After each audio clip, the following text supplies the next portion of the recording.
بسم اللہ الرحمن الرحیم۔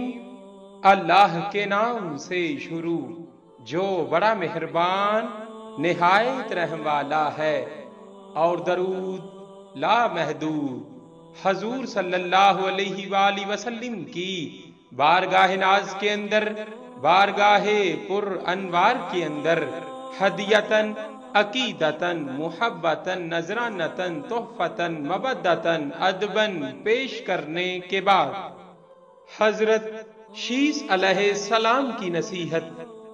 اللہ تعالیٰ نے حضرت آدم علیہ السلام کو انبیاء المرسلین کی گنتی کے برابر لاٹھیاں عطا فرمائی۔ یہ یقین سے نہیں کہا جا سکتا کہ وہ تعداد میں کتنی اور کیسی تھیں۔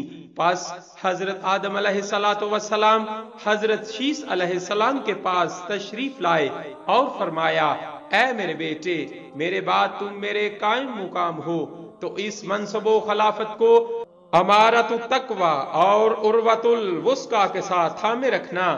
جب بھی اللہ تعالیٰ کا ذکر کرنا تو اس کے ساتھ محمد الرسول اللہ صلی اللہ علیہ وآلہ وسلم کا بھی نام مبارک لینا اور ذکر مبارک کرنا، کیونکہ میں نے عرش الہی کے ستونوں پر آپ صلی اللہ علیہ وآلہ وسلم کا نام نامی اس وقت لکھا دیکھا تھا جبکہ میں روح اور مٹی کے درمیان تھا۔ اس کے بعد مجھے آسمانوں کی سیر کروائی گئی تو میں نے آسمان میں ہر جگہ اور ہر مقام پر اسم محمد صلی اللہ علیہ وآلہ وسلم لکھا دیکھا۔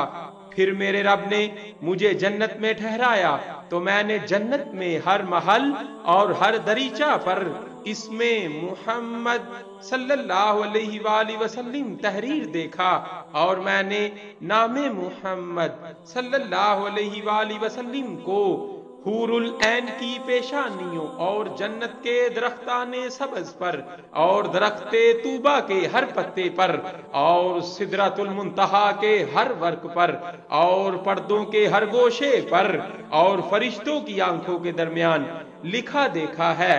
تو اے میرے بیٹے شیس، تم اس اسم گرامی کا ذکر کثرت سے کرنا، کیونکہ فرشتے بھی اس کا ورد کرتے ہیں۔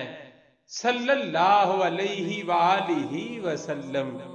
صلی اللہ